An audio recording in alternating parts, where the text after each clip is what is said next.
Sebelumnya saya ucapkan terima kasih kepada saya lebih senang bacanya CISIC ya, lebih keren karena uraiannya bahasa Inggris ya. CISIC singkatannya Center for Integrative Science and Islamic Civilization. Jadi CISIC itu lebih keren ya. CISIC. Oke. CISIC. Karena konsisten CISIC itu. Ya, sebetulnya saya di sini menggantikan Pak Rektor ya, harusnya Pak Rektor dari Pertanian untuk berbagi pengalaman bagaimana integrasi keislaman dalam bidang ilmu terkait. Namun beliau mengamanahkan ke saya karena ada tamu sore hari ini, dan ini saya sebetulnya merasa merasa bertanya kepada diri saya sudah pantas belum ya berbicara menghubungkan ilmu yang saya geluti dengan bidang keislaman, karena ketika saya masuk UM ya wawancara IK saya tidak lulus ya. Jadi kalau saya tidak dipanggil dengan kuasa Pak Rektor saya tidak diterima ya. Tetapi bukan itu Pak, karena saya berasal dari kampus yang cukup sekuler, tapi insya Allah ya saya tidak sekuler itu. Tapi di UM-nya saya menemukan kehidupan ya. Dibantu Prof. Kamta tentu. Maksudnya dapat istri. Ya, jadi saya sama istri saya satu berkat bantuan Prof. Kamta. Terima kasih ya. Oke, nah ini sebetulnya Pak Miftah sudah meminta saya banyak hal ya. Maksudnya pertama ikut ngajar di mata kuliah KPPI. Pak, saya jangan dulu Pak. Saya masih perlu banyak belajar tentang Islam ya. Jadi nanti saya mau setin aja ya Pak Miftah di kelas Pak Miftah. Lalu kemarin saya tuh sebetulnya diminta juga ya untuk menjadi bagian dari CISIC ini. Tapi karena dari saya ada amanah di prodi, saya belum bisa berkontribusi. Nah kali ini saya tidak bisa menolak karena terlalu banyak penolakan, dan saya rasa ini kesempatan yang bagus karena di tengah dinamika. Jadi saya ini tahun keempat ya Prof. Kamta di UMY, sudah mulai merasakan dinamika antara tugas utama dan tugas tambahan. Jadi saya rasa ini refreshing yang sangat tepat ya, karena kita di sini bertemu dengan berbagai macam latar belakang ilmu pengetahuan, dan saya menunggu dari pagi saya pengen tahu yang lain itu bahas apa. Nanti jangan-jangan yang saya siapkan itu jauh dari harapan panitia. Nah di sini saya memberi judul presentasi saya memaknai kehidupan dari serangga, karena saya sekolah dari S1 sampai S3 belajar ilmu serangga. Kaitannya dengan serangga kehidupan. Bukan kupu-kupu malam ya bro. Baik, next mas. Nah ini outline-nya seperti yang diminta oleh panitia ya, current state of integration in the discipline. Di sini saya membahas secara umum, lalu pengalaman melakukan integrasi di bidang ilmu saya dan masukan untuk pengawalan UMY. Ini slide-nya agak unyu-unyu karena yang membuat asisten saya. Supaya lebih menarik saja.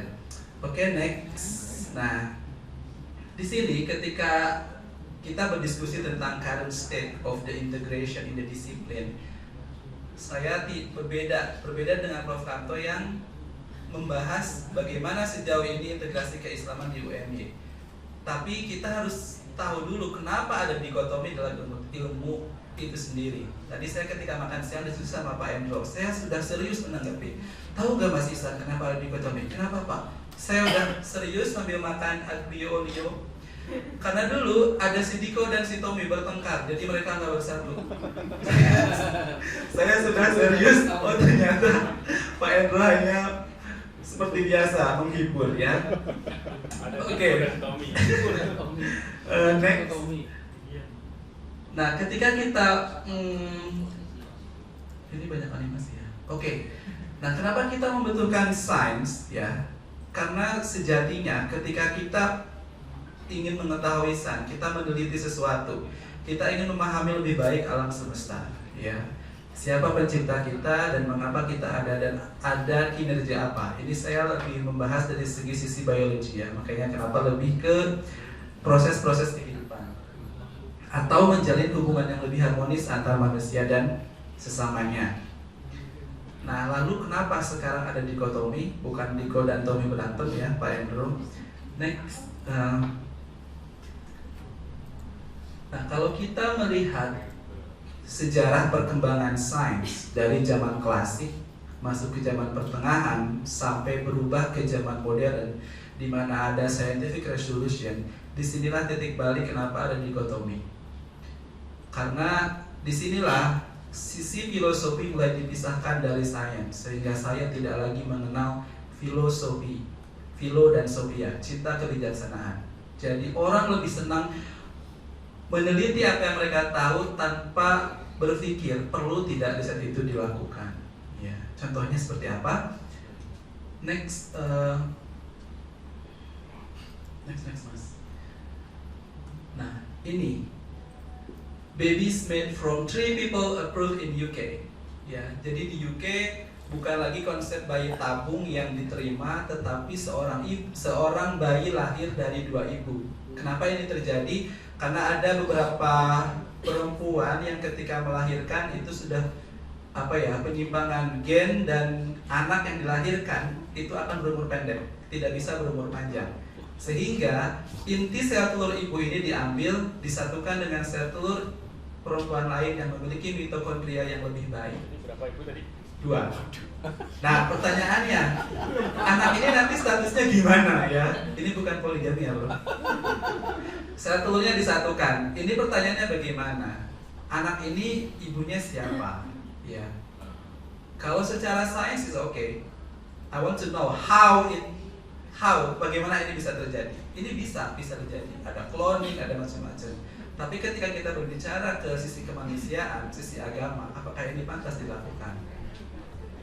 Berikutnya ini. Scientists break the rules of reproduction of breeding mice from single-sex parents. Jadi karena tikus dibudidayakan untuk hewan-hewan uji, mulai dicobakan tikus bisa bereproduksi tanpa sel sperma. Ini secara takdir bukan takdir yang bisa diubah, tapi dengan sains ini bisa dirubah. Takdir yang bisa Ali Mukti. Oke. Contoh selanjutnya, nah ini science and technology, AI and driverless car ya. Sekarang banyak sekali mobil-mobil yang auto drive dan macam-macam. Saya ketika ditawari mobil-mobil seperti itu, kok rasanya gak percaya, tapi memang sudah ada ya. Nah di sini pertanyaannya gimana kalau ada orang lewat, gimana kalau nabrak? Tapi saya menjawab lagi pertanyaan, dikembangkan lagi sensor-sensor yang bisa mendeteksi itu semua ya. Dan contoh terakhir, ini robot yang dibuat dari kulit katak yang bisa mensensor suhu lingkungan. Nah jadi dengan contoh-contoh ini betul ada kesenggangan antara sains dan agama, di mana norma kita sebagai umat manusia perlu nggak sih kita melakukan hal ini? Ya, ini yang menjadi kecemasan di antara biologis. Karena biologis itu ya sekarang di tengah kondisi pandemik ya, kita tahu kenapa ada pandemik. Bagaimana virus bisa bertahan di udara 9 jam sampai menginfeksi makhluk hidup yang lain. Ini pertanyaan-pertanyaan yang mencemaskan bagi biologis. Akan seperti apa the future di masa depan itu akan seperti apa, ditambah dengan perkembangan AI dan sebagainya.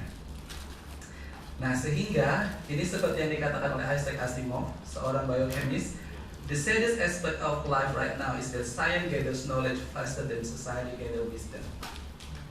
Karena sains dipisahkan dari filosofi, para ilmuwan hanya ingin meneliti saja tanpa memperhitungkan aspek filosofinya. Jadi tidak ada aspek kearifannya. Secara tidak langsung sisi kemanusiaannya sudah mulai luntur. Ditambah ada sekarang AI dan hal-hal IT sebagainya, intervensi manusia semakin kecil. Jadi mau bagaimana lagi kita membayangkan masa depan ya seperti itu. Nah, lalu karena tadi apakah sains dan agama bisa disatu padukan? Ya. Nah tadi jawabannya di presentasi Pak Akbar Ahmad ya. Ada yang berkata sains dan agama tidak bisa disatu padukan. Ada yang berkata bisa dipadukan. Ada yang berkata bisa disatu padukan. Sekiranya bisa tidak? Harusnya bisa ya. Nah mungkin di slide selanjutnya ini menggambarkan irisan. Ya. Kalau saya mengatakan sains dan agama tidak bisa disatupadukan. Kenapa? Karena science is the truth. Sains itu kebenaran. Kita buktikan dengan metode ilmiah. Sementara agama adalah belief. Itu masalah dengan keyakinan hati. Urusan kita dengan Tuhan.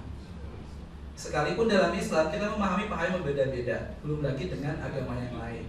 Tetapi sains dan agama itu bisa berjalan berdampingan. Ini seperti laki-laki dan perempuan. Ya, composite. Kita tidak bisa, kita sekarang di tengah isu gender, kita nggak bisa mengatakan laki-laki nggak boleh masak, laki-laki nggak boleh nyetrika atau nyuci baju dan sebagainya. Tapi dengan saling kompromi ya, apalagi dengan pasangan yang sama-sama sibuk, kita harus saling melengkapi itu semua. Curhat saya. Sabar ya. Enggak, kita enjoy. Jadi maksudnya kita tidak bisa memisahkan itu, tapi kita bisa membuatnya berjalan berdampingan sehingga tercipta irisan, ada knowledge di dalamnya. Ya. Nah sekarang kita lihat ilustrasi video berikut. What is truth ya? Coba Mas di play videonya. Ya, penebalnya nggak ikut ya. Ikut kok Pak. Bolanya tidak bergerak mengikuti lingkaran, tapi seperti mengikuti lingkarannya. Padahal faktanya setiap bola bergerak mengikuti garis lurus. Kita lihat, semuanya itu punya garis masing-masing.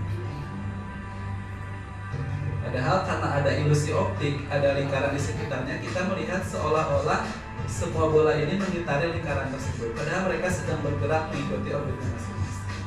Itulah kenapa kebenaran itu bersifat relatif. Karena kebenaran yang mutlak adalah kebenaran tentang Allah Subhanahu wa Ta'ala. Oke, nah kenapa ini bisa terjadi? Di next saja Mas. Ya, siap Pak, sudah. Nah ini kenapa bisa terjadi ada perbedaan persepsi? Karena ketika kita ingin melakukan pendekatan sains dan agama, ada pendekatan konflik, kontras, kontak, dan konfirmasi. Ini bisa dibaca di buku Science and Religion ya, tahun 95. Saya baca ini ketika studi S3. Jadi saya masuk S3 umur 22 tahun, tetapi harus langsung belajar falsafah sains. Dengan teman sekelas, ada staf presiden, ada staf BI. Jadi saya tua sebelum waktunya. Kalau saya sendiri mengatakan saya tua sebelum waktunya. Dan lu menyukai yang lebih tua. Gini Bro, dewasa itu pasti, tua itu pasti, tapi menjadi dewasa pilihan. Aku dewasa Bro. Dan dia memilih yang dewasa.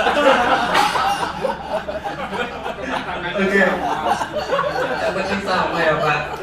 Oke, nah itu sedikit kilas bilang current situation. Kenapa kita harus mengintegrasikan ilmu dan keislaman. Nah sekarang saya akan share dari segi ilmu serangga. Kenapa sih saya harus belajar serangga? Ya, sementara di sini ada yang belajar ekonomi, ada yang belajar hukum, belajar kedokteran.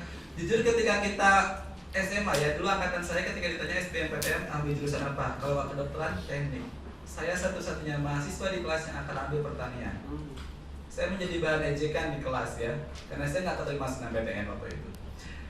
Nah, tapi kenapa saya belajar serangga? Next Mas. Dan 2 slide ya. Next. Oke, nah ini ada banyak background tentang serangga. Jadi serangga itu nggak sebatas lalat atau nyamuk ya, nggak sebatas lalat atau nyamuk, tetapi serangga next. Nah, serangga ini adalah salah satu organisme atau makhluk hidup yang usianya hampir seusia dengan saat pembentukan bumi. Karena saat ditemukan fosil-fosil getah, fosil-fosil dinosaurus, ditemukan fosil serangga di sana. Jadi untuk memahami sejarah bumi, kita bisa belajar melalui ilmu serangga. Dan selanjutnya, ini adalah biodiversitas serangga. Serangga itu makhluk hidup yang mendominasi 2/3 permukaan bumi. Itu jumlahnya sangat jumlah manusia itu sangat sedikit dibanding jumlah serangga. Ditambah Indonesia itu hutan hujan tropis dan sangat sedikit mahasiswa yang ingin siswa baru yang ingin menekuni bidang serangga, jadi ini adalah suatu bidang ilmu yang Tapi itu benar. Kalau serangganya lebih sedikit, nggak cukup dimakan. serangga foto. Oke. Betul. Jadi serangga ini banyak, ditambah peran-perannya. Nah di sini saya mempelajari serangga dari human insect relationship. Apa hubungan serangga dengan manusia? Next mas. Next. Tangannya sama. Oke, nah serangga itu ada yang menguntungkan dan ada yang tidak menguntungkan. Yang tidak menguntungkan itu hama. Nah, yang saya mempelajari hama, ya hama. Tapi semua serangga tidak bisa kita katakan hama. Serangga dikatakan hama ketika menimbulkan kerugian yang berarti.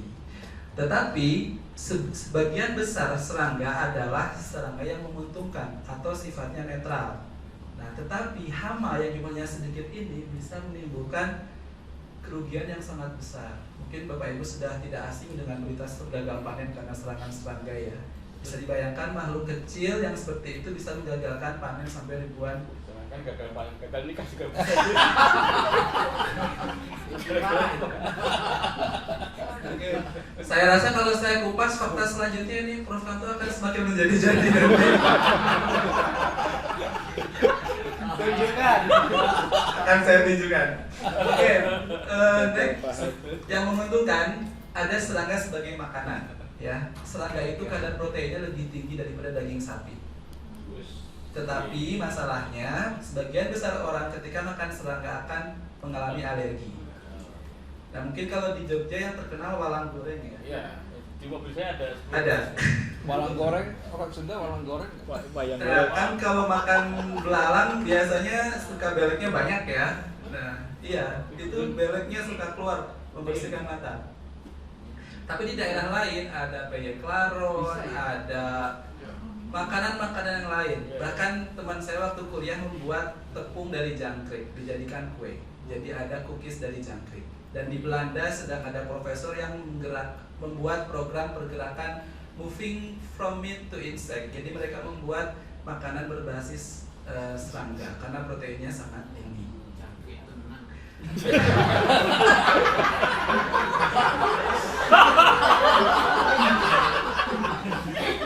Nah, yang kedua ini ada belatung untuk penyembuh luka, ya. Ini ketika teman saya dari Prancis lihat pengobatan alternatif pinggir jalan, kok bisa belatung penyembuh luka, ya. Ada juga yang jual undur-undur untuk obat darah tinggi. Nah, jadi dia ngajak sama saya bikin tulisan, ayo kita bikin tulisan tentang fakta unik di Indonesia. Ayo saya bilang. Jadi gara-gara temuan seperti itu kita punya ide. Nah ini next, selain belatung juga ada kini gigitan semut digunakan untuk meredam luka. Banyak kan pengobatan alternatif yang menggunakan sengatan lebah, gigitan semut dan sebagainya.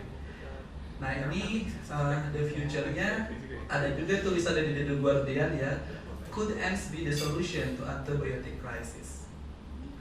Jadi sebetulnya betul seperti dijelaskan di Al-Quran bahwa apa yang dijelaskan, apa yang ada di muka bumi ini untuk memenuhi kebutuhan manusia, tinggal kita untuk mencarinya. Oke, next. Lalu ini serangga-serangga yang menghasilkan bermanfaat. Ini sudah tahu ya, ada madu, ada propolis, ada kain sutra. Saya juga kebetulan sekarang sedang mengikuti ulat sutra. Mungkin Prof. Arin kalau ibu-ibu mau diberikan kain sutra bisa ke saya. Prof. Arin itu yang terakhir itu, Royal Jelly. Oh ya. Jadi saya bermitra dengan peternak sutra dari Kulon Progo. Ulat sutranya bukan ulat sutra yang memakan daun mulberry, tapi ulat sutranya makan daun singkong. Dan sutranya sangat berbeda sekali dengan kain sutra dari Cina yang sangat halus ya, tapi ini produknya cukup bersaing dan kita sudah mulai inisiasi kerjasama. Sutra itu kan Itu yang lain. Oke. Lanjut. Nah, lalu yang berikutnya ya. Serangga itu sebagai bahan esensial dalam rantai makanan, ya. Jadi ketika ada hama, pasti ada yang namanya musuh alami. Nah, musuh alami ini adalah serangga-serangga yang memakan atau memarasit hama sehingga bisa dimanfaatkan sebagai pengendali hama. Nah, fokus kajian saya di musuh alami. Apa yang menarik dari musuh alami? Kita lihat di di slide selanjutnya. Ini saya pelajari ketika saya S3 riset di Jepang selama 2 tahun. Ketika tanaman itu menghasilkan bau tertentu, kita bisa mengidentifikasi mana bau jeruk, mana bau durian dan sebagainya. Tetapi ketika katakanlah tanaman ini menghasilkan senyawa A. Ketika tanaman digigit oleh hama, dia akan menghasilkan senyawa B. Dan senyawa B ini berfungsi untuk memanggil musuh alami hama tersebut. Nah, ini para saintis mengasumsikannya tritok. Jadi pohon itu bisa berkomunikasi satu sama lain. Kenapa kok? Jadi ketika yang diserang itu hanya satu tanaman yang lain yang tidak terserang, dia akan sama-sama merilis chemical yang membantu tanaman ini bisa merekrut serangga musuh alami. Kenapa bisa terjadi? Next slide. Nah, karena akar tanaman itu saling terhubung satu sama lain. Ketika chemical itu dirilis, dia akan menginduksi kepada akar-akar yang lain sehingga tanaman yang lain akan sama-sama ikut meminta bantuan. Nah, kenapa kok ini? Nah, ini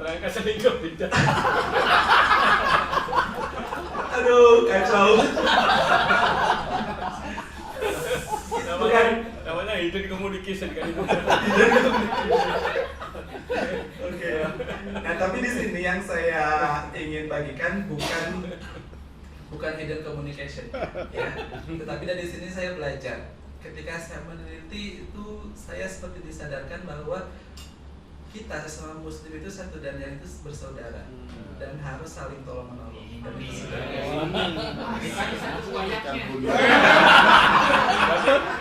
Mas Komar harus gabungin dari teman-teman FA ini. Betul, Pak, betul. Biar ayatnya keluar semua. Betul. Jadi keluar semua, ini ketika saya diminta jadi pemateri, Pak Miftah, saya mau bikin materi, tapi ayat Qurannya jenengan yang cari ya. Oh ya, cocok gitu nanti. Oke. Nah, jadi serangga parasitoid ini kelompok lebah ya, satu kelompok dengan lebah, ukurannya sangat kecil, seukuran lebih kecil dari semut. Dan ketika mereka memarasit, mereka meletakkan telur di dalam tubuh hama. Nah, ketika meletakkan telur di tubuh hama, serangga parasit ini mampu memparalyze, jadi memperdayai mangsanya supaya mau diparasit telur. Nah, ini menjadi perdebatan di kita, di para entomolog, para biologis. Bisa nggak kita mengisolasi senyawa tersebut, kita kembangkan menjadi senjata biologi atau untuk menjadi obat bius? Tapi kita kembali bertanya, karena kita punya norma dan punya nilai keagamaan, apakah kita perlu melakukan hal tersebut? Ya. Oke. Biologis ya. Yang selanjutnya, yang menarik dari parasitoid belum mas, yang sebelumnya. Ya, apa yang menarik dari parasitoid? Parasitoid ini adalah serangga parthenogenesis. Jadi serangga itu berbeda dengan manusia ya. Manusia ketika melakukan perkawinan terjadi pembuahan, jadilah embrio dan sebagainya. Tetapi parasitoid betina ketika dia kawin, sperma itu akan disimpan di dalam tubuhnya. Ada organ lain dan dia berhak menentukan kapan akan membuahi sel telurnya. Nah, kalau telurnya itu dibuahi, anaknya akan menjadi anak-anak yang betina. Tetapi kalau anaknya tidak dibuahi, akan menjadi anak-anak yang jantan. Nah, ini jadi masalah buat kita para ilmuwan. Karena idealnya parasitoid ini diperbanyak di laboratorium, kita lepaskan di lapangan, sehingga kita tidak perlu memakai pestisida. Tetapi ini terjadi di saya ketika saya memperbanyak parasitoid, anak-anak parasitoid itu jantan semua. Nah, jadi saya bingung, ada apa ini sebenarnya? Karena parasitoid ini hewan unik karena ada skema parthenogenesis, ada sitoplasmus macam-macam lah ya. Polar produksinya. Tetapi setelah 5 tahun saya bisa pecahkan jadi satu jurnal. Nanti kalau mau bisa baca di jurnal ini ya. Nah ini Bocor sesuai. Cerita baik. nanti lama kok. Oh ya, udah. Ya. Nah, ya.